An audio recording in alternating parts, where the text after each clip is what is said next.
के किसी भी एक टॉपिक के साथ में, ठीक है। पहले कहानी सुनो और फिर इसकी बात बताना कि इसमें आपने साइंस का कौन सा वाला टॉपिक सीखा, ठीक है। उन्होंने एक बादशाह था, उनका एक बेस्ट फ्रेंड था जो उनका क्या था, मैथमेटिशियन भी था, ठीक है। तो एक दिन बादशाह के घर में एक इवेंट होता है। इवेंट मतलब कि उनका एक कोई खास दिन होता है। उस खास दिन में मोस्टली अगर आप लोगों का कोई खास दिन होता है, सपोज फॉर आपका बर्थडे, तो आपके दोस्त आपके साथ क्या करते हैं, पार्टी करते। तो बादशाह ने भी क्या किया होगा, पार्टी की। और इसके अलावा आपके दोस्त आपको गिफ्ट देते हैं। ऐसे ही बादशाह के दोस्तों ने, बहुत सारे बादशाहों ने भी उनको क्या किया था, एक गिफ्ट दिया था, ठीक है। उन्होंने सारे के सारे गिफ्ट को ट्राई किया, तो उनमें से ना उनको बादशाह को ऐसी फीलिंग आई, एक्चुअली वो डिसहार्ट हो गए ये सोच के या ये समझ के कि उनको जो गिफ्ट मिले थे ना उनमें से एक क्राउन का मतलब समझते हो ताज होता है, ठीक है। उनको ऐसा लगा कि मैं इतना बड़ा बादशाह हूँ, मुझे बहुत सारे बादशाह जो बहुत बड़े बादशाह हैं उन्होंने मुझे गिफ्ट दिया और मुझे ऐसा लग रहा है कि वो ताज है ना उन्होंने उनको नकली दिया है।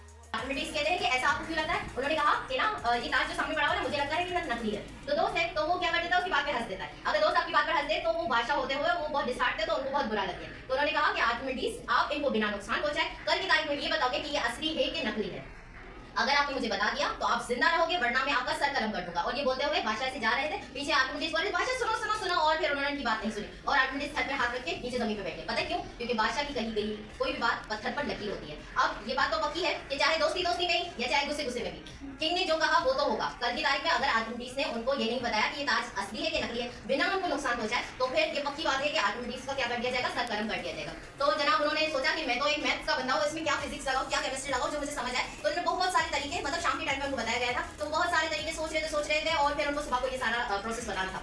तो फिर आप उनको सुबह से रात हो गई, रात से फिर सुबह हो गई और आर्किमिडीज को पता चल गया चलो भाई आज ना हमारा सर कलम का दिन है। तो बोला कुछ कर नहीं सकते, चलो अच्छे से तैयार हो जाते हैं। तो फिर जस्ट बिकॉज के आर्किमिडीज का सर कलम करने के लिए बहुत सारे लोग आने वाले थे, तो उन्होंने कहा कि जब मर ही रहा हूं तो अच्छे से मर जाऊंगा। तो वो मरने के लिए खुद तैयार होने के लिए, तो तैयार होने के लिए सबसे पहले क्या करेंगे, नहीं कपड़ी। तो आर्किमिडीज नहाने के लिए गया, बहुत अफसरदा था, दुखी था, सोच रहा था दोस्त के साथ ऐसा कैसे कर सकते हैं। फिर वो मोस्टली अंग्रेज लोग नहा रहे होते, वो कहाँ नहा रहे होते, बाथटब के अंदर नहा रहे थे। तो आर्किमिडीज नहा रहे थे बाथटब के अंदर और वो बहुत अफसरदा थे और इतने वो अपने आप को साबुन लगा रहे थे और साबुन के हाथ से फिसल जाता है। साबुन फिसलने के बाद बाथटब में से थोड़ा पानी निकलता है, ठीक है। बादशाह कहाँ बैठे होते हैं, बादशाह बैठे होते हैं दरबार के अंदर और आर्किमिडीज की हालत समझ सकते हो, वो नहाते हुए अचानक से भागते हुए चले गए। ये कहानी बहुत ज्यादा मशहूर इसलिए बिकॉज़ के आर्किमिडीज को अपनी मौत से ज्यादा ये भी नहीं आता कि उन्होंने कपड़े नहीं पहने हुए और वो बादशाह के दरबार में पहुंच गए। तो फिर ऐसे ही बादशाह ने डांट कर उनको दोबारा से वापस भेजा और कहा कि आप असली हालत में हमारे पास आओ। तो उन्होंने कहा कि वैसे आपको सरकलम करवाना है तो इसमें शायद आप मजनू हो गए, आप पागल हो गए। तो उन्होंने कहा नहीं हमें रास्ता मिल गया है। उन्होंने कहा कि ताज के अंदर मौजूद जितना सोना मौजूद है उसके बराबर उतना सोना मंगवाया जाए, ताज के अंदर मौजूद जो भी जेम्स मतलब कि हीरे जवाहरात लगे हुए वो सारे हीरे जवाहरात सेम क्वांटिटी में मंगवाए जाए। तो उन्होंने बोला चलो इतना तो मैं कर सकता हूं अपने दोस्त को सरकलम करने से पहले। फिर उन्होंने वो सारी चीजें मंगवाई।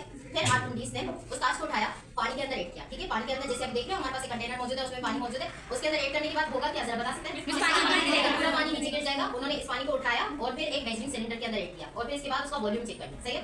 फिर इसके बाद उन्होंने दोबारा से ये कंटेनर भरा, उसको नीचे रखा और जो चीजें उसकी वजन के बराबर हमने मंगवाई थी वो सारी चीजें दोबारा से उन्होंने कंटेनर के अंदर ऐड कर और फिर उसके बाद वहां पर क्या हो गया, पानी नीचे गिरा और उस पानी को उन्होंने वॉल्यूम वाले मेजरिंग सिलेंडर के अंदर ऐड कर दिया। और फिर इसके बाद अगर सपोज करो दोनों का वॉल्यूम सेम होगा तो इसका मतलब क्या होगा कि वो सारा जो भी क्राउन उनको गिवन था वो सारा सही है। अगर वॉल्यूम या तो नीचे हो जाए या तो फिर ऊपर हो जाए तो फिर क्या होगा कि वो सोना नहीं। तो फिर अगर ये पूरी कहानी में आपको क्या समझ आया कि हम किसी भी चीज का वॉल्यूम किस तरीके से मालूम कर सकते हैं, पानी के जरिए। अगर आप लोगों के पास बहुत सारे पत्थर वगैरह बहुत सारी चीजें स्टोन्स मौजूद है ना, आप उनका वॉल्यूम मालूम कर सकते हैं। तो सबसे पहले छोटा सा डेमो करते हैं। हमारे पास ये किंग का क्राउन मौजूद है, ठीक है। किंग की क्राउन में से मौजूद है एक स्टोन मौजूद है, एक पत्थर मौजूद है जिसको हम क्या करने वाले हैं, पानी के अंदर ऐड करने वाले हैं, ठीक है। अब हम क्या करने वाले हैं, इस पानी को मेजरिंग सिलेंडर के अंदर ऐड करेंगे।